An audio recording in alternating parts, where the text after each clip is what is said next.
하나님 말씀 함께 보도록 하겠습니다. 여호수아서 7장 1절에서 13절 말씀입니다.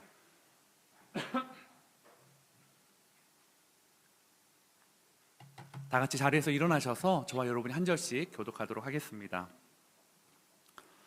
이스라엘 자손들이 온전히 바친 물건으로 말미암아 범죄하였으니 이는 유다 지파 세라의 증손 삽디의 손자 갈미의 아들 아간이 온전히 바친 물건을 가졌음이라. 여호와께서 이스라엘 자손들에게 진노하시니라. 여호수아가 여리고에서 사람을 베델 동쪽 베다웬 곁에 있는 아이로 보내며 그들에게 말하여 이르되 올라가서 그 땅을 정탐하라.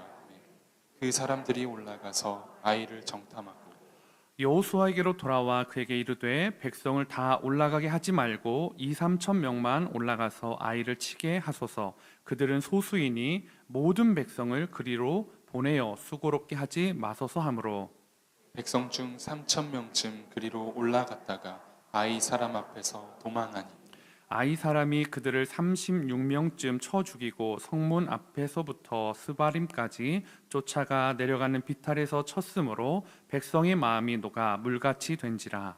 여호수아가 옷을 찢고 이스라엘 장로들과 함께 여호와의 궤 앞에서 땅에 엎드려 머리에 티끌을 뒤집어 쓰고 저물도록 있다가 이르되 슬프도소이다 주 여호와여 어찌하여 이 백성을 인도하여 요단을 건너게 하시고 우리를 아모리 사람의 손에 넘겨 멸망시키려 하셨나이까. 우리가 요단 저쪽을 만족하게 여겨 거주하였다면 좋을 뻔하였나이다. 주여 이스라엘이 그의 원수들 앞에서 돌아섰으니 내가 무슨 말을 하오리이까.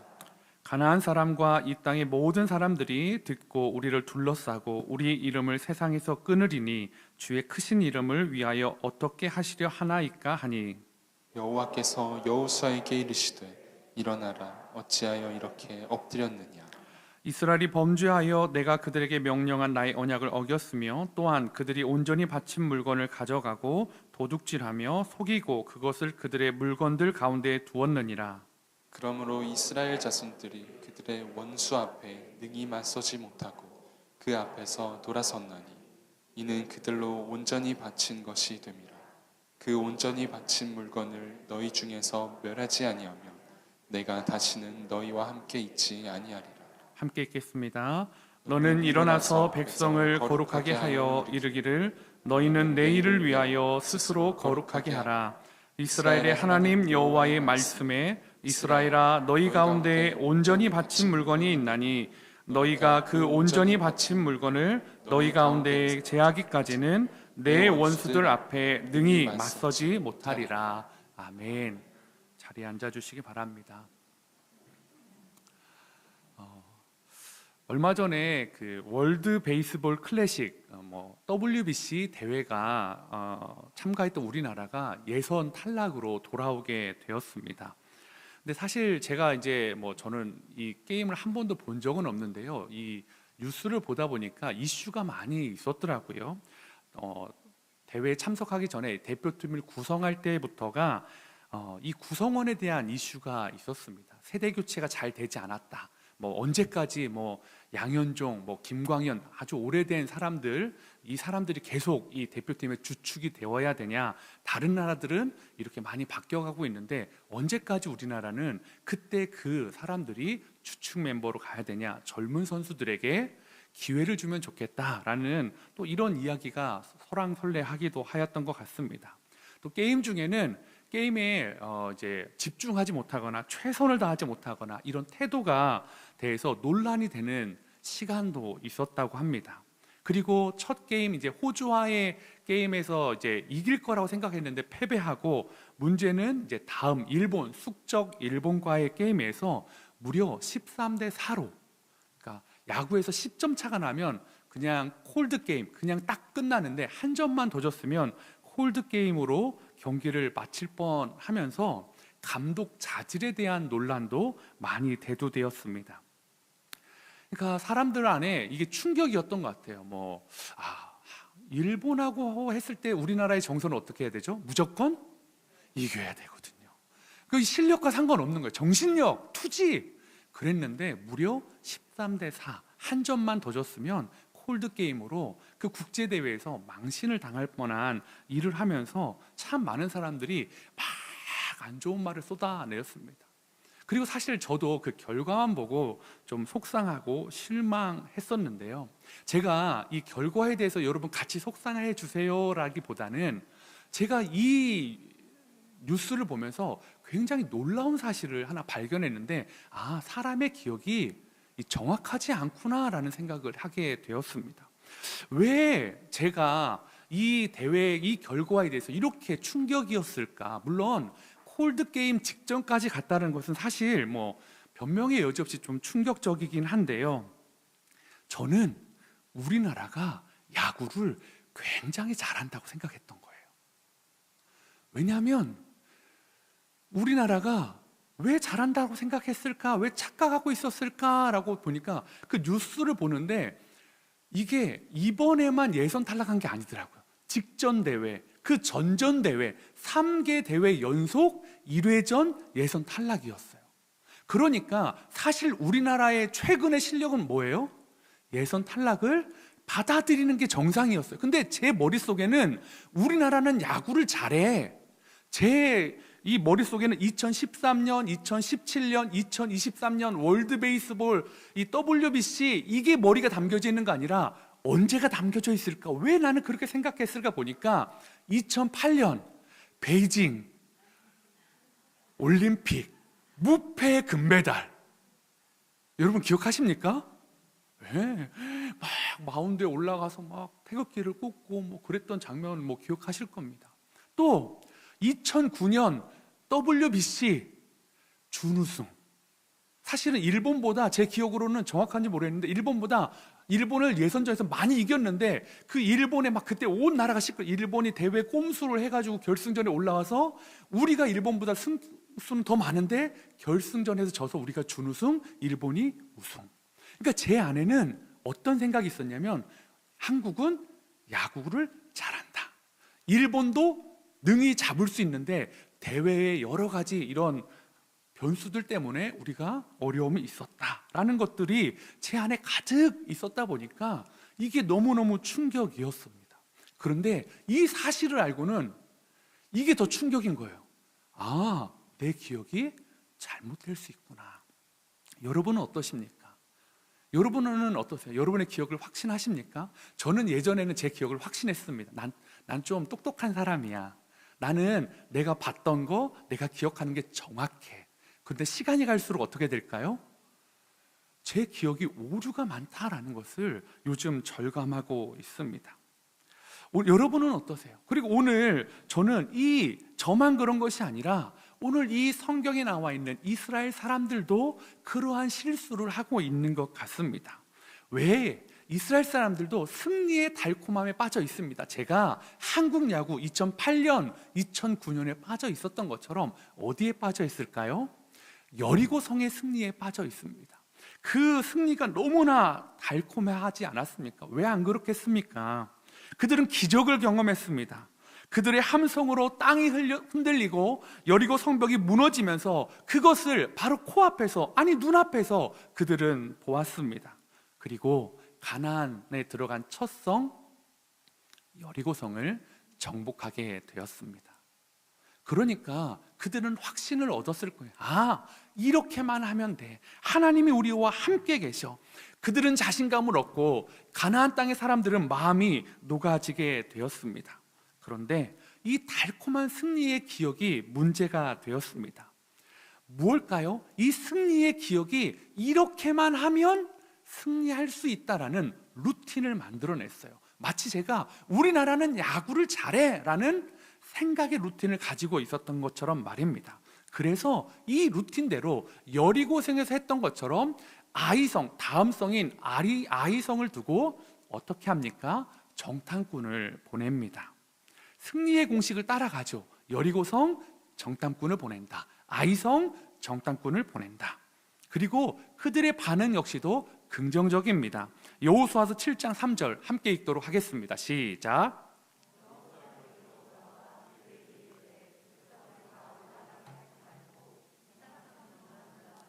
아이를 치게 하소서. 그들은 소수이니 모든 백성을 그리로 보내어 수고롭게 하지 마소서 하므로. 정탐꾼들은 뭐라고 이야기했냐면 60만의 대군이 다 올라갈 필요 없습니다. 그들을 수고롭게 하지 마십시오. 2,000명에서 3,000명만 올라가도 충분합니다 라고 이야기하고 있습니다. 이 정탐꾼들의 말대로라면 아이속을 정복하는 것은 땅 짚고 헤엄치는 것처럼 쉬운 일로 보여집니다. 그런데요, 실상은 그렇지 않았습니다.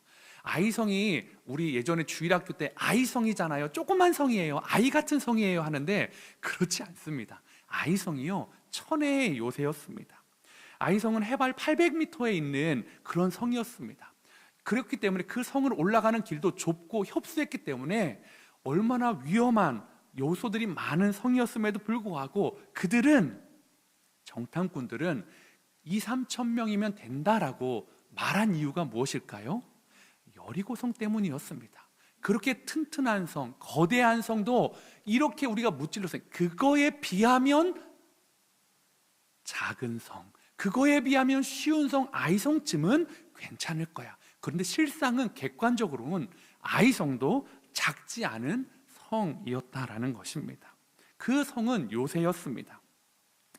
그럼에도 불구하고 이 정탐꾼들의 소식들은 여리고성 때처럼 긍정적인 소식들로 가득 차 있습니다. 여호수아서 2장 24절에서 여리고성을 향한 정탐꾼들의 소식을 기억하실 겁니다. 또 여호수아에게 이르되 진실로 여호와께서 그 온 땅을 우리 손에 주셨으므로 그 땅의 모든 주민이 우리 앞에서 간담이 녹더이다 하더라라고 말하고 있습니다. 여리고성과 아이성 모두 어떤 것이 들어가 있습니까? 승리에 대한 확신이 들어가 있어요. 우리는 승리할 수 있습니다라는 확신이 들어가 있다라는 거죠. 그런데 여리고 정탐에는 있는데 아이성 정탐 보고에는 없는 게 있습니다. 뭘까요? 하나님이 빠져 계세요. 그것은 하나님이 주시는 승리에 대한 약속이 없다라는 거죠. 여리고성은 하나님이 주시는 확실한 승리가 약속이 있었습니다. 그런데 이 아이성에서는 하나님에 대한 승리가, 하나님이 주시는 승리에 대한 약속이 없었다라는 거죠. 즉 승리의 근거가 전혀 다른 것이 되어버렸습니다.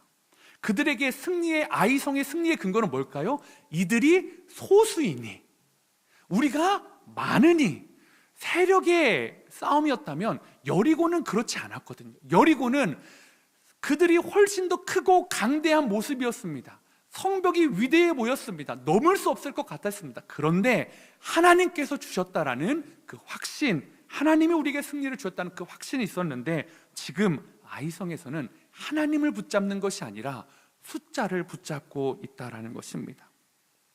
이스라엘의 실수는 그것만이 아니었습니다. 정탐꾼의 실수, 이것만 해도 치명적인데요. 이 정탐을 실패했다는 것은 치명적인데요. 더 큰 문제는 여호수아에게 있었습니다.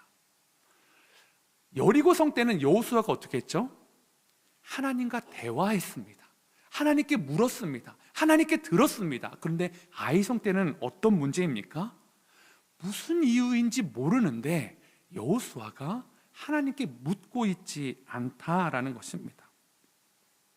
그래서 그 정탐꾼들의 말을 신뢰합니다. 3,000명, 2,3,000명인데 그러면 최대치로 3,000명을 보내자. 그래서 공격을 명령했는데 그는 우리가 잘 아는 것처럼 36명의 사상자를 내면서 이스라엘의 패배로 이어지는 결과를 받아들이게 됩니다. 이스라엘의 승리의 방정식을 따라가고 있다라고 생각하지만 그것은 그들의 기억의 오류였습니다. 가장 중요한 부분이 빠져 있었습니다. 가장 중요한 여호수아가 해야 됐던 그 직무를 유기하고 있으면서 우리는 그 기억을 따라가고 있어, 우리는 승리의 방정식을 따라가고 있어 하면서 안심하고 편안한 모습으로 능히 감당할 수 있다는 그 자신감을 가지고 나아가고 있다라는 것입니다. 그런데 문제는 여호수아가 하나님께 묻지 않았다라는 것을 아무도 지적하는 사람도 없었다라는 것입니다. 이처럼 이 큰 승리에 가리워져서 지도자도 백성들도 그 승리의 중심이 되셨던 하나님을 잊어버렸습니다. 하나님을 빼먹어 버렸습니다. 그러니까 그 전쟁은 당연히 실패할 수밖에 없었겠죠. 마치 제가 우리나라는 늘 야구를 잘해라고 생각했던 것처럼 우리는 이렇게 하면 이 가나안 땅에서 승리할 수 있을 것 같아라는 자만심 그리고 방심이 그들 가운데 작동되고 있다라는 것입니다. 여러분은 어떠십니까? 여러분 안에는 이 하나님이 잘 작동되고 계십니까? 제가 신방을 하다 보면 우리 성도님들 안에 그 영적인 부흥을 갈망하는 참 순전한 성도님들이 참 많이 있습니다. 나는 좀 하나님 앞에 더 성장했으면 좋겠습니다, 목사님. 저는 하나님을 더 만났으면 좋겠습니다. 아니면 저는 예전에 이렇게 뜨거운 시간이 있었습니다. 그 첫사랑을 회복하고 싶습니다 라고 말하는 분들이 있다라는 거죠. 그런데 그분들 가운데 가끔 오해하시는 분, 또 WBC 대회나 이스라엘처럼 실수하시는 분들이 있는데 뭐냐면 그때의 루틴으로 간다라는 거예요. 내가 그때 이렇게 해서 이런 은혜를 경험했어요. 이런 부흥을 경험했어요. 나 이런 축복을 누렸어요. 그러니까 이번에도 그렇게 하기 위해서 이렇게 하려고 합니다 라고 말씀을 하실 때가 종종 있습니다. 귀하시죠? 그렇게 그 열망을 가지고 그 모습을 살아가려고 하는 모습이 참 좋습니다. 그런데 그때는 그렇게 하는 게 맞을 수 있지만 오늘은 다를 수 있지 않겠습니까?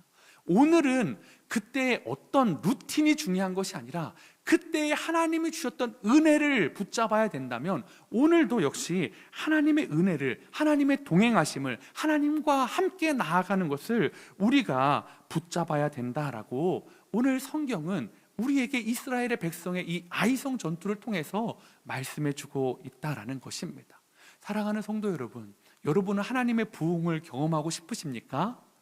그러면 예전에 했던 그 방식의 루틴을 기억하는 것도 참 중요한데요, 여러분의 삶에 지금 하나님이 함께 계시는지를 한번 곰곰이 돌아보셨으면 좋겠습니다.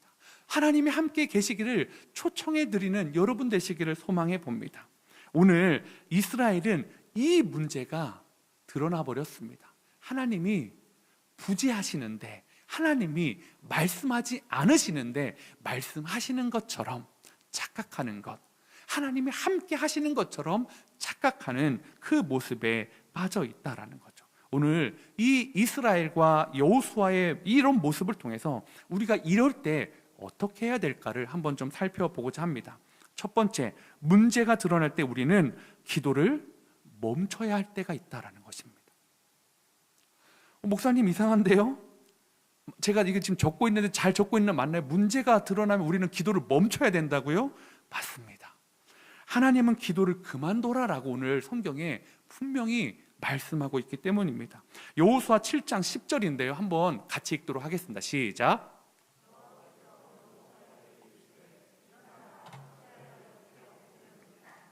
네, 이 말씀이 참 좋더라고요. 저도 처음에 읽을 때는 이 말씀이 너무 좋았습니다. 일어나 어찌하여 엎드렸느냐.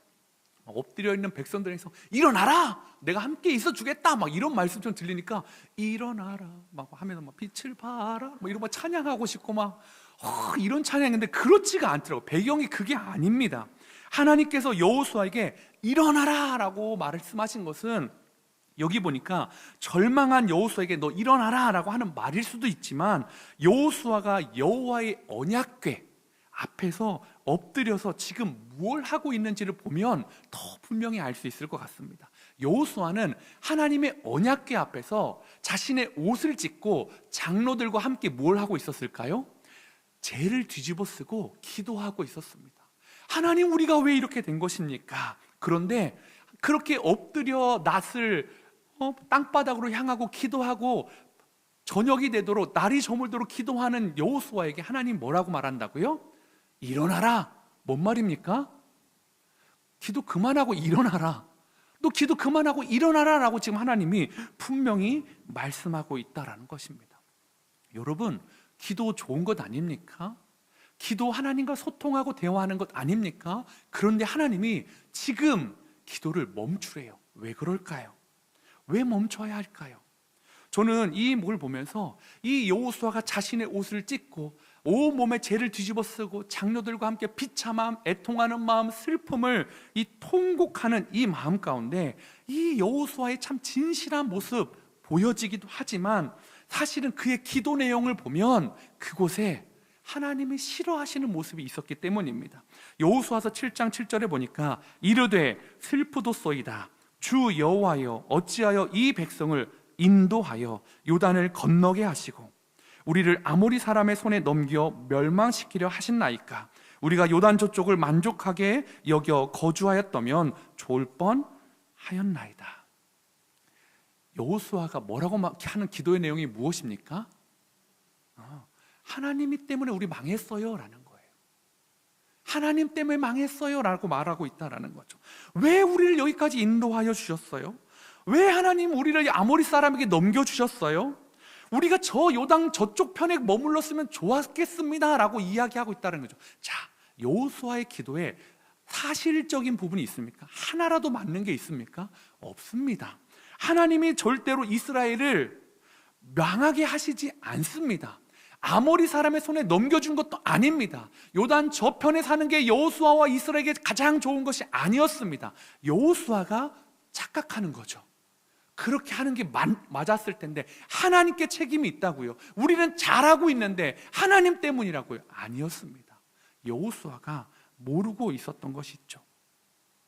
그것은 하나님의 문제가 아니라 누구의 문제였죠?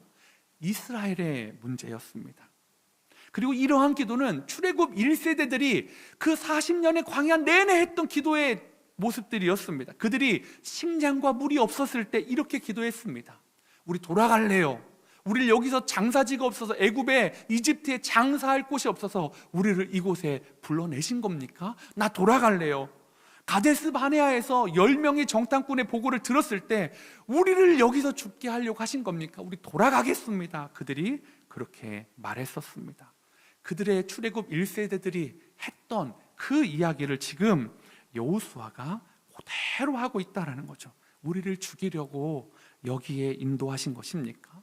차라리 저곳이 요단 저쪽이 좋았습니다. 우리 거기서 안주하고 만족했을 텐데 왜 우리를 여기까지 인도하여서 왜 이 땅을 주신다고 하셔서 굳이 우리에게 이런 슬픔을 허락하시는 것입니까?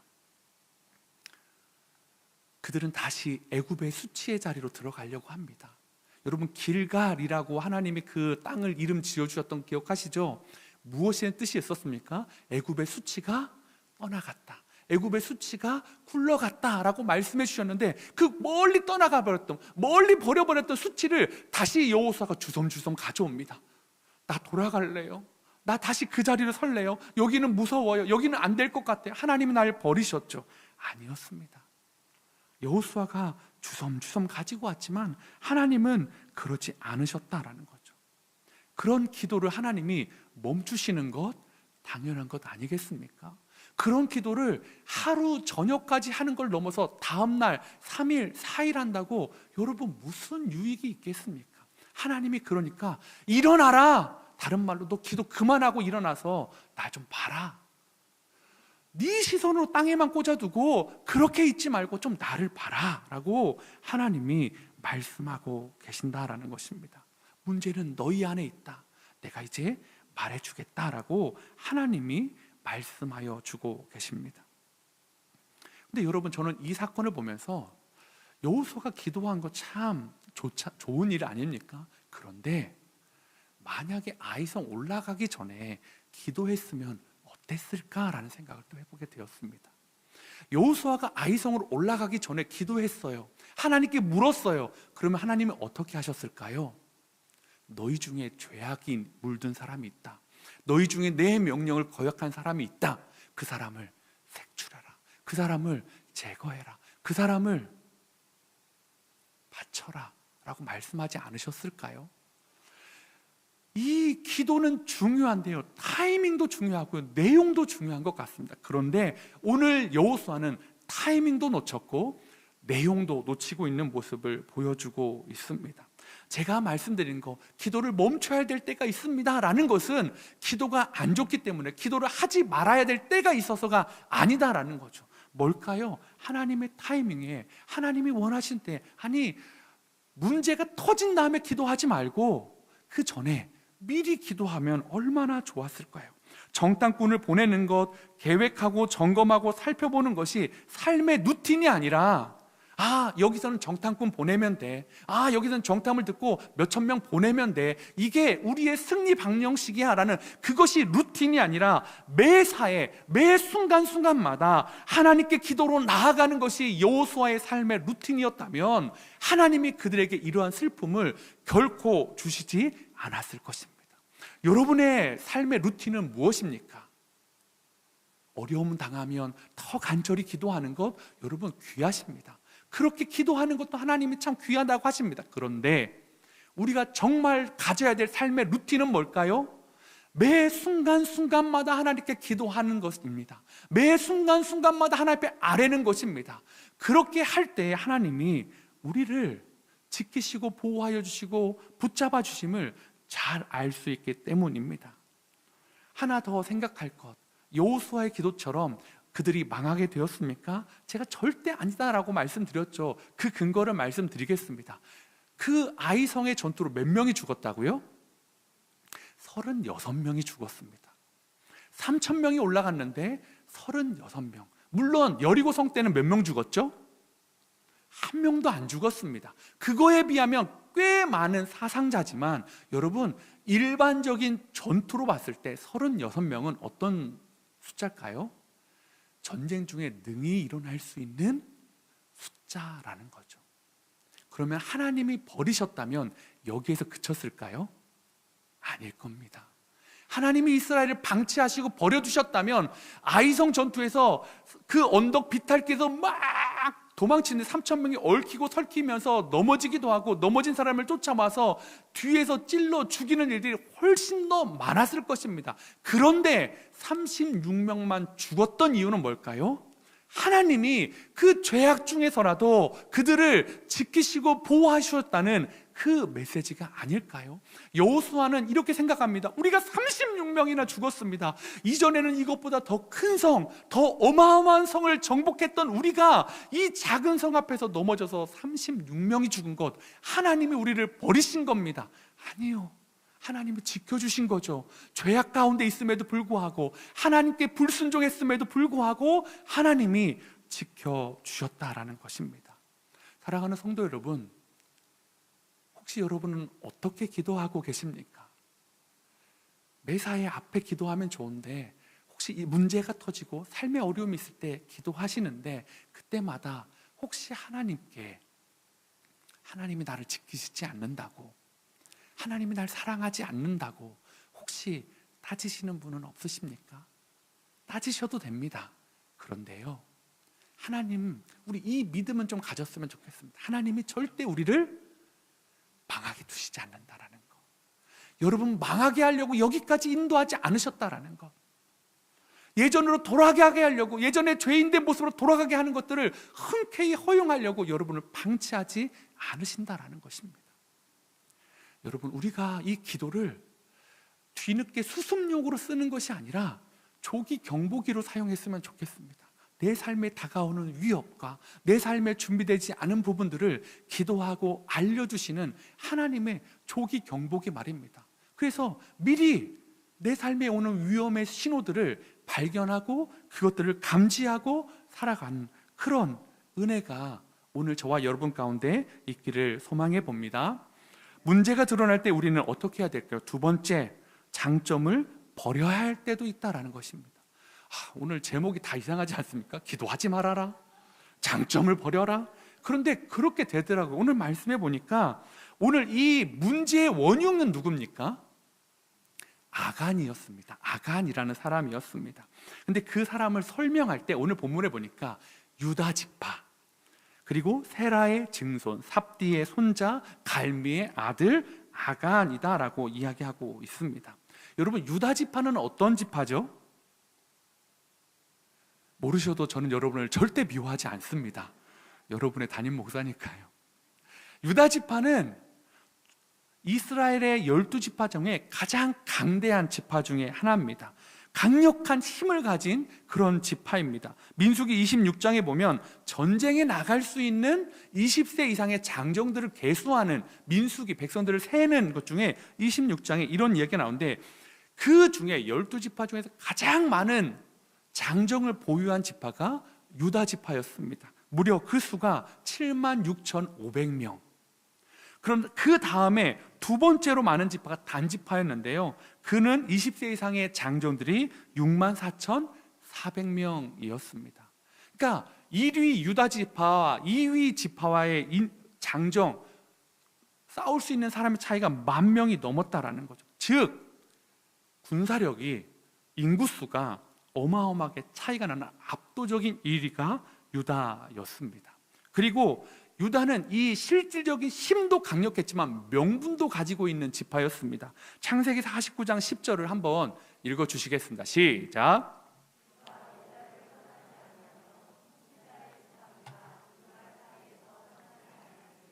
실로가 오시기까지 이르리니 그에게 모든 백성이 복종하리로다 라고 말하고 있습니다. 즉 뭔 말입니까? 왕의 홀, 통치장의 지팡이가 누구에게 있다고요? 유다 지파 너에게 있다라고 말하고 있습니다.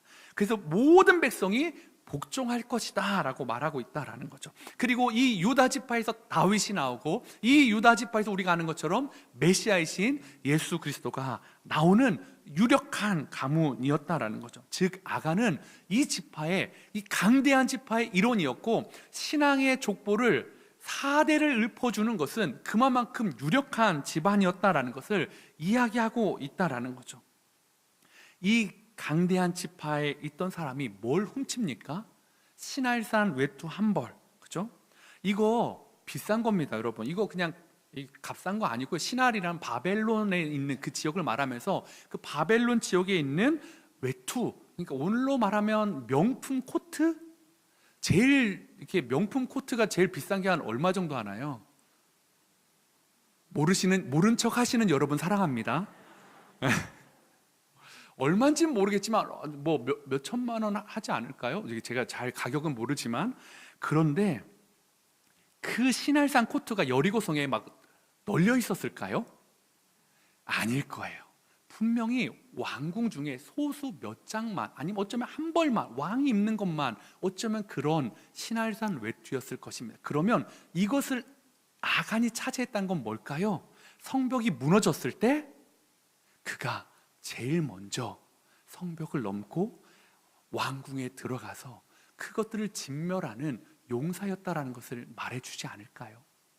그는 용사였습니다. 유력한 가문의 용사, 그리고 뼈대 있는 신앙의 가문, 그리고 그는 가난하지도 않았습니다. 아간과 그의 가족이 죽임을 당할 때 그의 소유물들을 다 돌로 치고 불태울 때 그의 소유물을 이렇게 이야기합니다. 7장 24절에 여호수아가 이스라엘 모든 사람과 더불어 세라의 아들 아간을 잡고 그 은과 그 외투와 그 금덩이와, 여기까지는 훔친 것들, 그리고 그의 아들들과 그의 딸들과 그의 소들과 그의 나귀들과 그의 양들과 그의 장막과 그에게 속한 모든 것을 이끌고 아골 골짜기로 가서, 아간에게요 돈이 부족했던 게 아니에요. 아간이요 짐승이 부족했던 게 아니었습니다. 그에게는 소와 나귀와 양들이 많이 있었습니다. 그는 궁핍함으로 생활의 이 어려움을 해결하고자 이것을 훔친 것이 아니었다라는 것을 지금 보여주고 있다라는 거죠. 유력한 집안, 잘 사는 집안, 힘이 있는 가문, 그런데 그가 재물이 있었음에도 불구하고 이 하나님의 명령을 어기는 것은 그의 욕심 때문이었다라는 것을 성경이 이야기하고 있다라는 거죠. 꼭 필요한 것이 아니었는데 그것 때문에 욕심을 내서 그의 삶이 망하게 되었다라는 것입니다. 근데 하나 안타까운 건 뭔지 아십니까? 하나님이 여리고성을 다 진멸하라 라고 하셨지만 이 명령은 여기까지였습니다. 그 다음에는요, 전리품이 생기면 나눠 갖게 해주셨어요. 이 아간이 이 여리고성 한 번만 참았으면 그 다음에 금도 어쩌면 전리품으로 받을 수 있지 않았을까요? 은도 받을 수 있지 않았을까요? 글쎄요, 시날산 외투는 굉장히 고가고 귀한 거니까 모르겠습니다. 그런데 그런 기회가 있을 수 있었을 것입니다. 그런데 아간은 이 유혹을 한 번을 못 넘어가서 그가 이 어려움에 빠지게 되는 것을 보게 되었습니다. 제가 아까 이 신할산 코트가 명품 코트라고 말씀드렸는데 정말 그 이상의 가치가 합니다. 그리고 여기 보면 근 50세겔이라고 하니까 세겔이라는 무게 단위가 오늘날로 하면 제 기억으로는 한 11.4g 정도 되니까 50세겔 하니까 제가 한 570g, 금 570g을 제가 또 이렇게 오늘 이렇게 금 1g 얼마 쳐봤습니다. 570g 하니까요 무려 4,600만 원어치. 그리고 은은 200세겔이면 약 2.28이니까 이것도 은 시세로 하면, 그리고 신할산 외투하면 억은 그냥 넘지 않았을까요? 그런데 여러분 그 때문에 억하고 죽습니다. 저는 이 아간을 보면서 소탐대실이라는 제가 참 많이 들었던 이야기를 생각해 보게 되었습니다.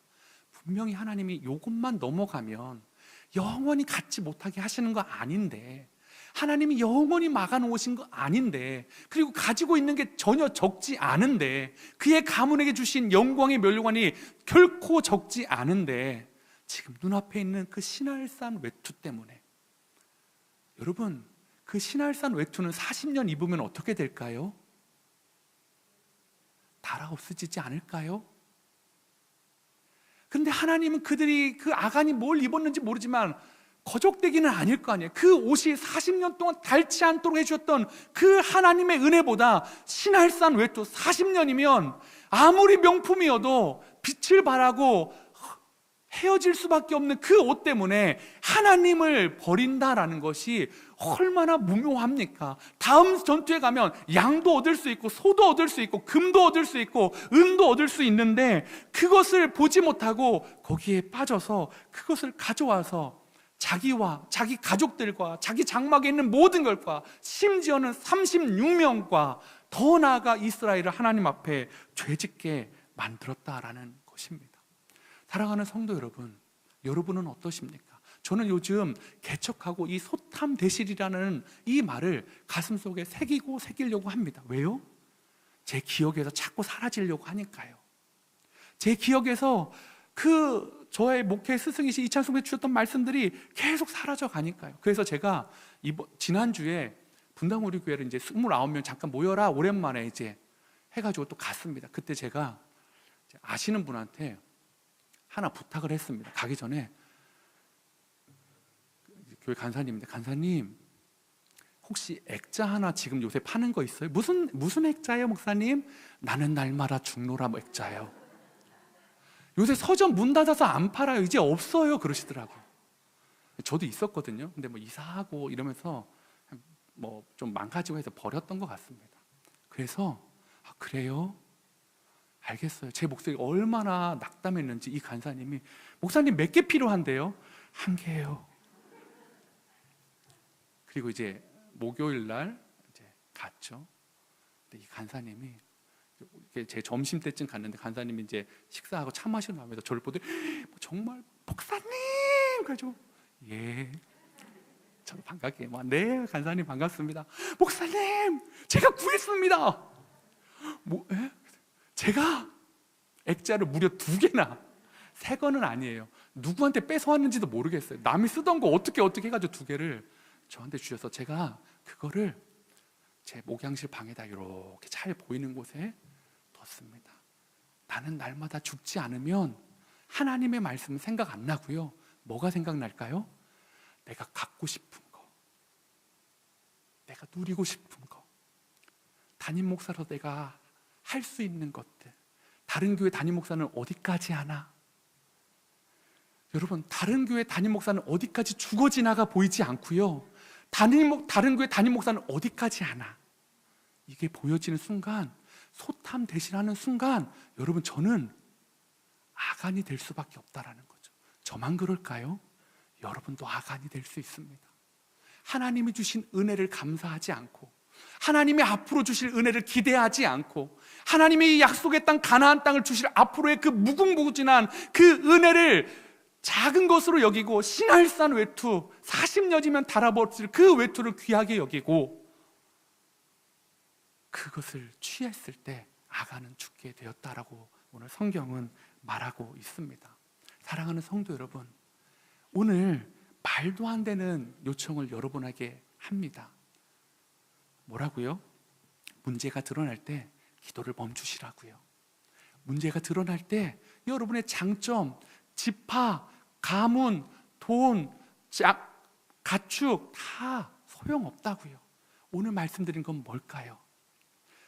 여러분의 승리의 루틴 다 내려놓으십시오. 그거 몇 년 전 겁니까? 몇십 년 전 겁니까? 오늘 지금 여러분과 동행하고 싶으신 하나님, 오늘 지금 여러분에게 새 은혜를 부어주실 하나님, 여러분 옛날 은혜 붙잡고 이거는 너무 적어요 라고 하지 마십시오. 왜요? 하나님이 오늘 여러분에게 새로운 약속의 땅을 열어주시는데 왜 예전 거 붙잡고 소탐대질을 할 수 있겠습니까?